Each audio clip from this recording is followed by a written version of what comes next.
Hello, everyone. So, as Anna mentioned, the idea of talking to you today here is to share with you some information that we have, some insights that we gathered on the BRGSF his mice, mainly regarding the tumor-immune interactions in these mice.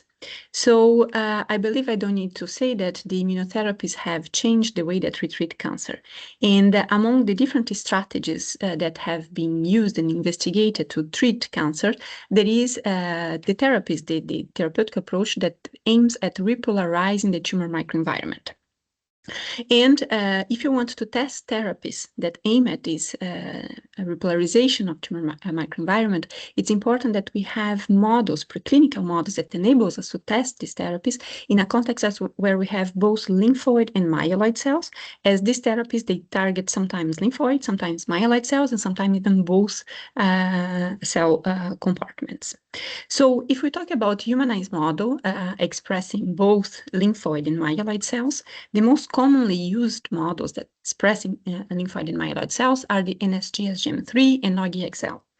Both these models, they have lymphoid cells, they have myeloid cells that are functional, and the presence of these myeloid cells, this enhanced number of myeloid cells that we see in these models, is driven by the expression of human cytokines and human growth factors. So this is good because it helps the development of myeloid cells, but the supraphysiological levels of expression levels of these cytokines and growth factors leads to the development of side effects such as anemia, systemic activation of macrophages, to name a few, and this leads to a short lifespan in these mice. In 2017, there was a paper that has described the BRGSF mice, and in this paper, they were showing that we could reach a transient myeloid boost upon the treatment with FLT3 ligand. So when we boost this myeloid compartment, we have myeloid cells, lymphoid and myeloid cells. The cells are functional, and we do not see side effects associated to the presence of myeloid cells. And the lifespan of these mice are more than 12 months, so more than a year.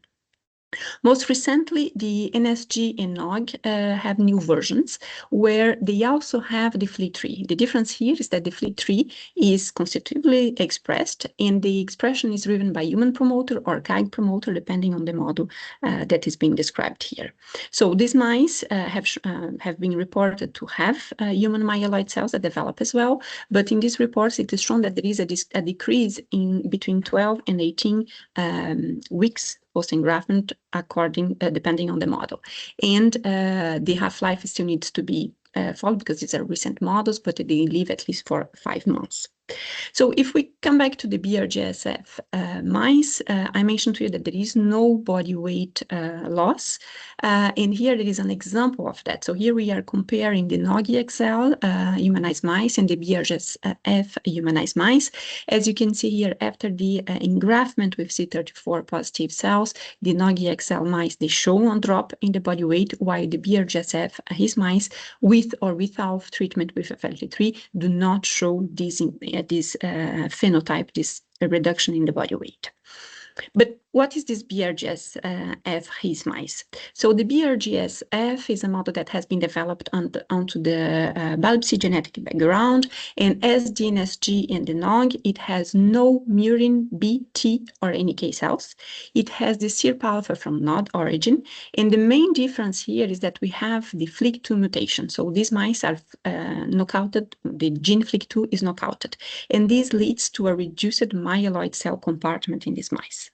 So upon reconstitution with CD34 positive cells, we see the development of lymphoid and myeloid cells. And as I mentioned previously, when we treat these mice with a FLT3 ligand, we see and we enhance the myeloid cell population in these mice. And this has been described, as I mentioned in the previous slides as well, in the paper that has been shown here in the screen that was published in 2017 by Lopez Lastra and collaborators. So which kind of immune cells develop in these mice?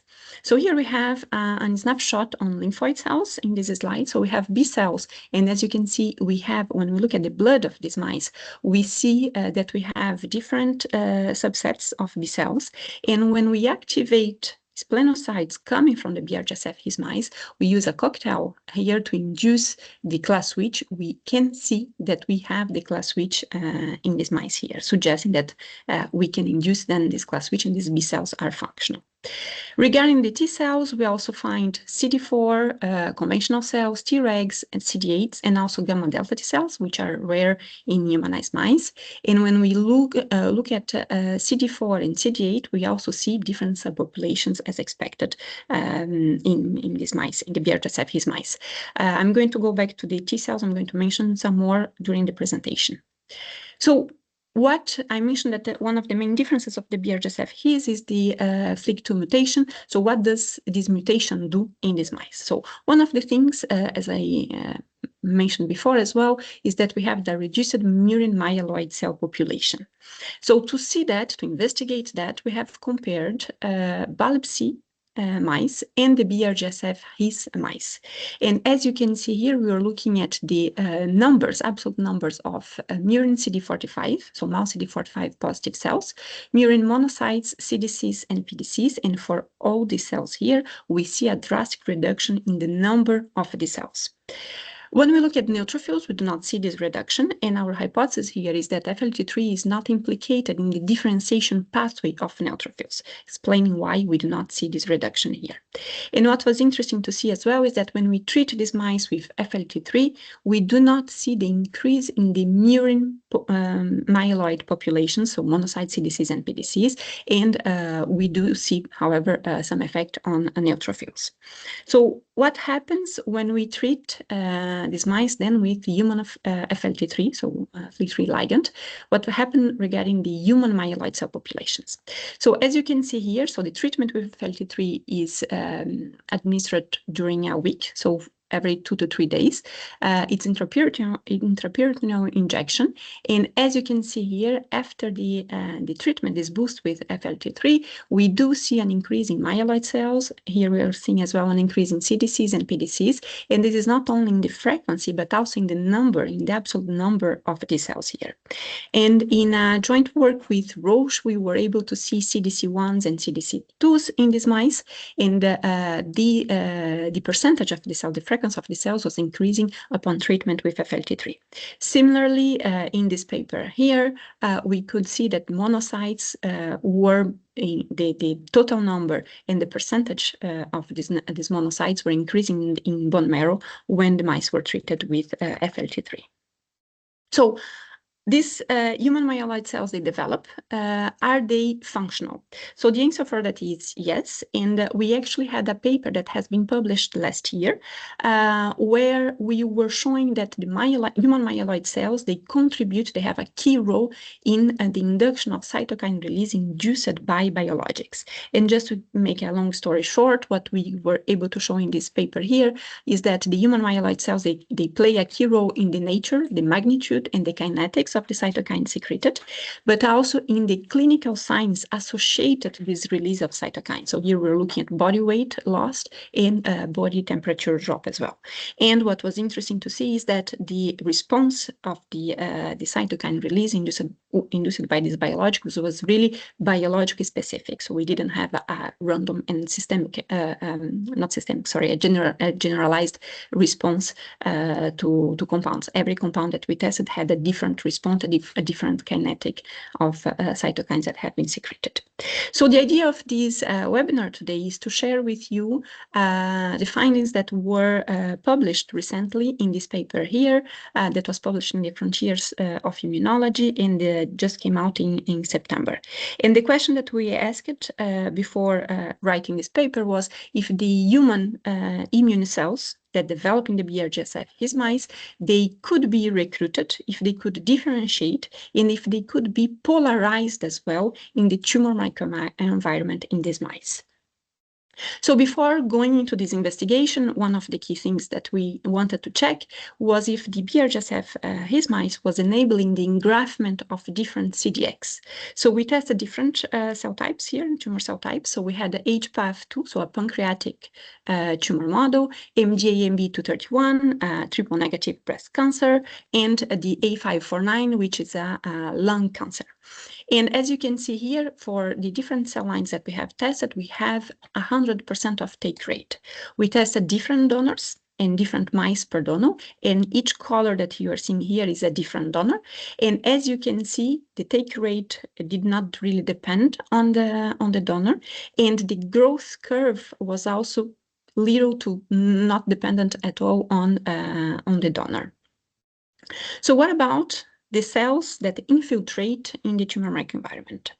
So to answer this question, we have investigated these different cell lines that I just mentioned to you, and we were analyzing the tumor microenvironment when the tumors reached between 400 and 500 cubic meters.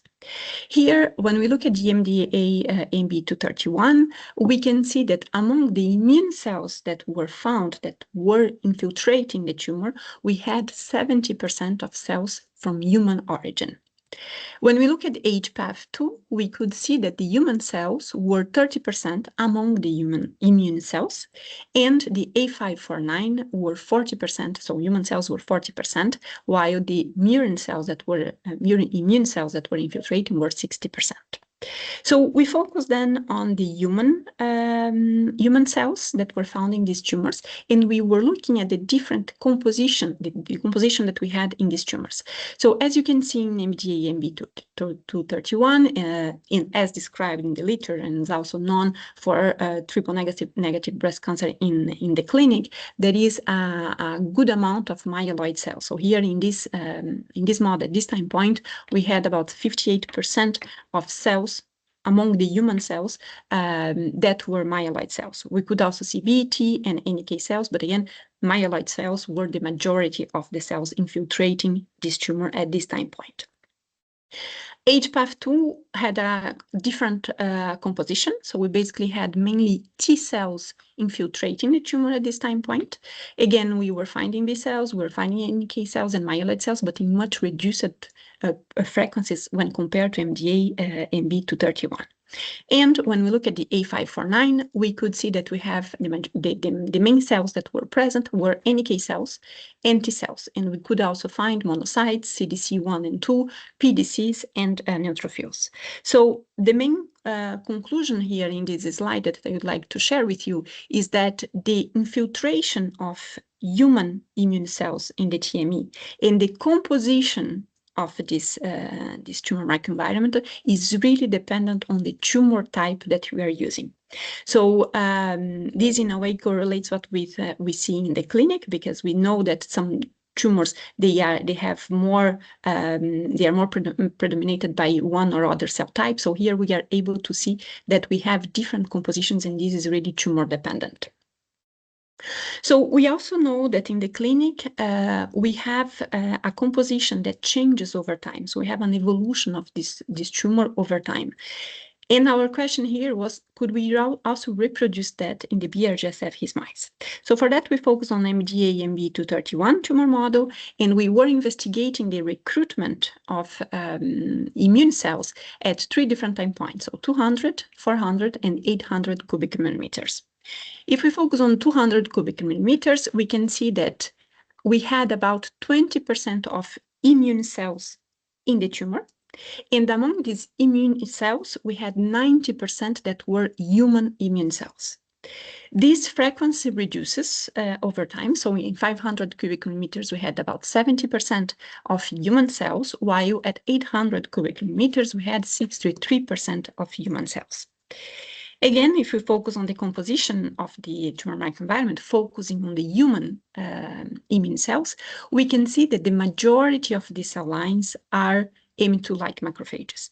I know that immunologists do not like to classify M1 and M2-like macrophages, but just for this presentation, I'm going to use the M2-like macrophages for macrophages that were CD206 into CD163 double positive. So these M2-like macrophages, they were present and they were the majority of the cells over the investigation, so in the different 3 different time points, even though they were not, they didn't have exactly the same frequency over time. So it was changing. There was some dynamics there that was changing the frequency of the M2-like macrophage. But anyway, in all the all three time points, they were the majority of the cells. T cells were also present, and they increased, their frequency increased over time. So we had less than 6% in 200 cubic millimeters, and we reached about 22% when tumors reached 800 cubic millimeters. And if we focus on T cells and we look at the Tregs among these T cells, we see that in early and later time points, we have about 20% of Tregs, and this frequency reduced to 10% in the intermediate time point. So the main conclusion here is that the tumor infiltration that we see is also dependent on the tumor burden. So again, reproducing what we see in the clinic, we do have an evolution over time of the composition of the TME, and this is quite important to have this idea of this kinetics of this composition of the TME, because when we want to test a therapy, it's important, one, to make sure that the cell line that we want to target is present in the tumor microenvironment, if we want to target the microenvironment, of course, and that we find the right time when the cell that we want to target is present. So it's important to have this idea of how the tumor microenvironment composition evolves, so we can intervene at the right time with the therapy, enabling then the therapy to have an activity. So we were interested in looking more on the myeloid cells, and then what we did here was then, as I showed to you previously, look at the human population, human immune cells infiltrated in the tumor microenvironment. Here we were representing that per donor. So we had 5 different donors, and as you can see, there is no major change when we compare different donors regarding the frequency of the different cell types. And again, here we have myeloid cells being the majority, as I showed in the previous slide. If we focus on myeloid cells, we see that about 70% of the cells are CD14 positive cells. Among these macrophages, we have around 90% of these macrophages that are the M2-like macrophages, as we were saying before. So macrophages that are CD206, CD163 double positive. So among these M2-like macrophages here, we had about 90% of the cells that were expressing CD8 and CD86, suggesting that the cells are activated. And again, among this population here, we had about 90% of cells expressing ILT2 and ILT4. And ILT2 and ILT4 are therapeutic targets that are being used now to try to repolarize the tumor microenvironment and changing this immunosuppressive phenotype in the tumor microenvironment towards an activated state, helping then the immune cells fighting the cancer cells. So if when we look at these myeloid cells, we also wanted to know the activation status of the cells. And to have an idea of this, we focus on PD-L1 expression on these macrophages. And as you can see here, independently on the tumor size that we have investigated, we had more than 80% of these cells expressing PD-L1.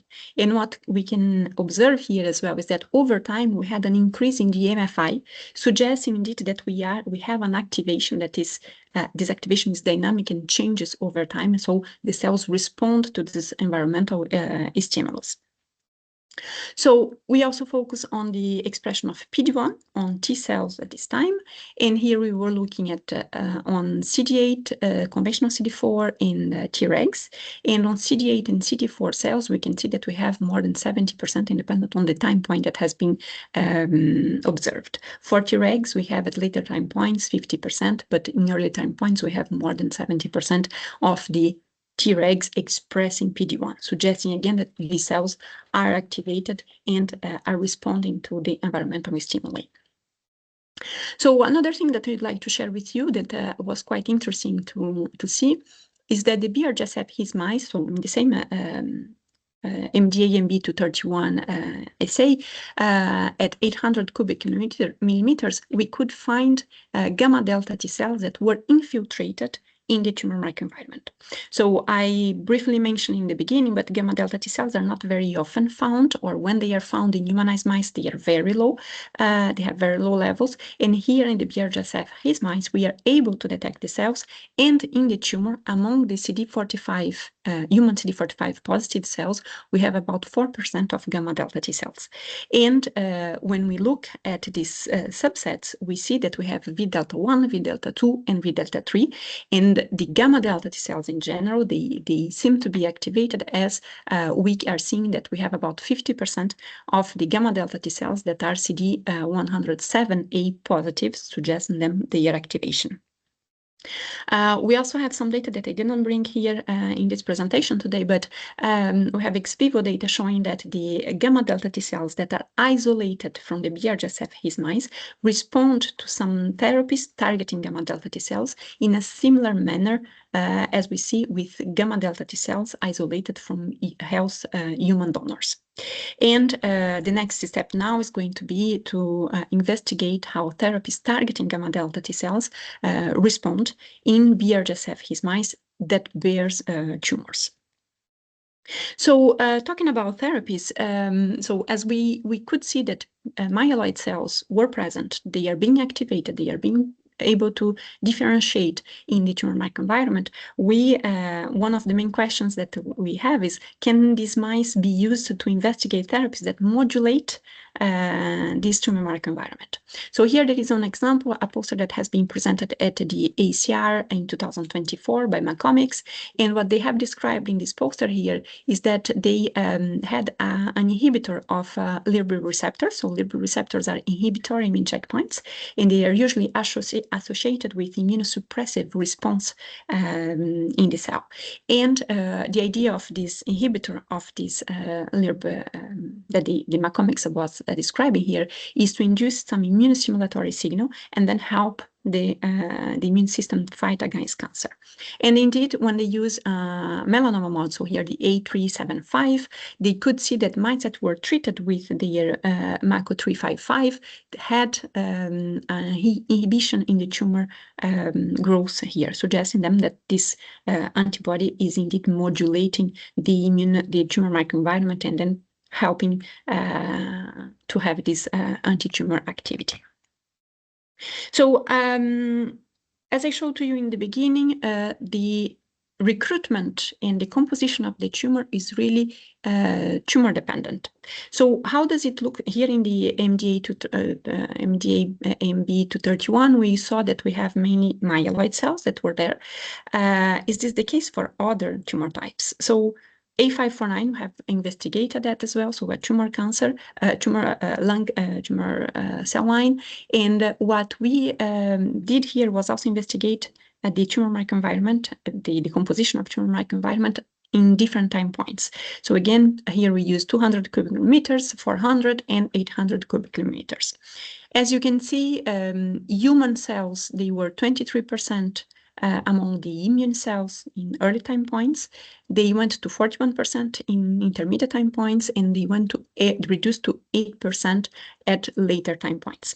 So if we focus on the human immune cells that were infiltrating in these different time points, we could see that in 3 different time points, we have NK cells and T cells that are the main cells that are infiltrating this tumor. Monocytes, neutrophils, CDC1, CDC2, and PDCs are also present, but they are not the majority, as are the NK and T cells. And the T cells, they start with a little over 20%. They go up to 36% in intermediate time point, and then they go back to 23, 24%, while the NK stay overall stable over time. So finding NK cells was quite interesting in this tumor, and we wanted to know if these cells were activated, if they were being polarized, and which kind of NK cells we were finding in these tumors. So to do this investigation, we based these investigations on the new classification that was proposed by Rebuffet and collaborators, that was published in 2024, in Nature Immunology, and they were describing then the NK1, NK2, and NK3. So we tried to investigate these three different subpopulations in the tumor microenvironment, and we found all of them.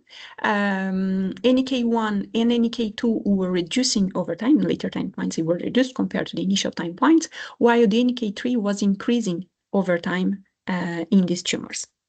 So what was quite interesting to see here is that the BRGSF his mice, in naive mice, we do have NK cells circulating, but this frequency is quite low. And what was nice to see here is that when we have this tumor, we are able to recruit the cells. The cells are able to polarize. They are able to adapt to the environment here, and everything happens without the supplementation with human IL-15. So it's basically the cells that are in the mice that are being recruited in the tumor that release and have these different mediators that stimulate and help to polarize these NK cells. We also could see, and as I showed to you, we have T cells that are also very we have high frequency in this tumor. So we wanted to investigate Tregs to see if the Tregs were present in this cell, in this infiltrated of the TME. And based on different markers, in here mainly the GARP Ki67 and TIM3, we could identify non-activated and activated Tregs. And we also could, using other markers that are shown here, we could also identify a third subset of Tregs that are potentially induced Tregs, so the iTregs. So this suggests that we have these Tregs can develop in the model, they can be recruited, and they can polarize as well in the tumor microenvironment. And this suggests also as well that this model could be used for assessment of therapies targeting gamma delta T cells in the BRGSF mice. So T cells were present in the A549. They were also the majority of cells found in the HPAF2. So these are pancreatic tumors. Here again we are showing the different donors, so the results divided by donors. We have less than 20% of immune cells that infiltrate the TME, and we have 1/3 of the cells that are human cells. But as I mentioned, the majority of these human cells found in the tumor, they are T cells. These T cells are mainly conventional CD4 cells. And what we could see here, based on the data that we see on the number of cells, on the frequency of cells that we are seeing, is that it's going to be quite difficult to modulate the tumor microenvironment. However, this is not in what we saw. And despite the low frequency of human cells infiltrating this tumor, we could see activity of compounds. And one example of that is has been described in this paper that was published by Lai Chen Biosciences last year, where they were using a combination of T-cell engagers, so the CA-CD3 and the NI-3201, that is a CD28 PD-L1 bispecific antibody. And when they combined these two T-cell engagers, they were able to see the inhibition of the tumor growth in an HPAF2. So these T cells that are being recruited are being sufficient to respond to this therapy and induce the anti-tumor activity in this case here. So can we test other therapies that modulate the TME? So here is another example. So it's a poster that has been presented by Teva at the SITC in 2024. And in this poster, they were describing the TAV 56278. That's a non-blocking PD-1 antibody with an attenuated IL-2. The idea then is target cells that express PD-1 and induce the activation of these cells to improve the anti-tumor activity. And indeed, when they were comparing the activity of this compound with nivolumab, they saw that their compound had better inhibition of the tumor in a melanoma model here, the A2058 model. This reduction in the tumor growth was also associated with an increase in the recruitment of T cells and an increase in the ratio of CD8 Treg in the TME. And one other example to share with you is another combination of T-cell engagers. This also was done in collaboration with Light-Chain Biosciences, Lancap Bio, and here they were testing a CD3 CEA and a CD28 CEA. So basically the combination of these two T-cell engagers was inducing a tumor growth inhibition in a HPAF2 model as well. One thing that I want to mention in this slide here is that when we break down this result here into donors, we can see that the response is really donor dependent. So there are donors that respond better, donors that respond less well. So it's really important, and when we usually test different therapies, we really recommend using different donors, because this in a way is interesting, because it repeats what we see in the clinic, where we also have this variation among different patients, and this is quite important. This is really therapy dependent. The variation importance, the influence of the donor seems to be therapy dependent. So it's important to include different donors to overcome this difference that we see in different donors. So to summarize on what we have shared here, the BRGSF his mice has human lymphoid and myeloid compartments. These cells are functional. These human immune cells, they can be recruited into the tumor microenvironment, and this recruitment is tumor type and tumor burden dependent. We have observed that these cells that infiltrate the tumor, they are able to differentiate and polarize, what enables the assessment of different compounds. And here indeed we have already tested compounds from different therapeutic classes. So here we have depleting agents, NK engagers, ADCs, bispecific antibodies, T-cell engagers, immune checkpoint inhibitors, and chemotherapies. And just to summarize everything, so if we want to repolarize the tumor microenvironment, it's important to have both lymphoid and myeloid cells present and functional, because these therapies target either one or the other, or even the combo therapy of both. So with that, I would like to thank my colleagues that have worked on all these investigations in the BRGSF his mice, our collaborators that were with us in this paper that we have just presented, and all the companies that have worked with us all the time, and you for your attention. Thank you.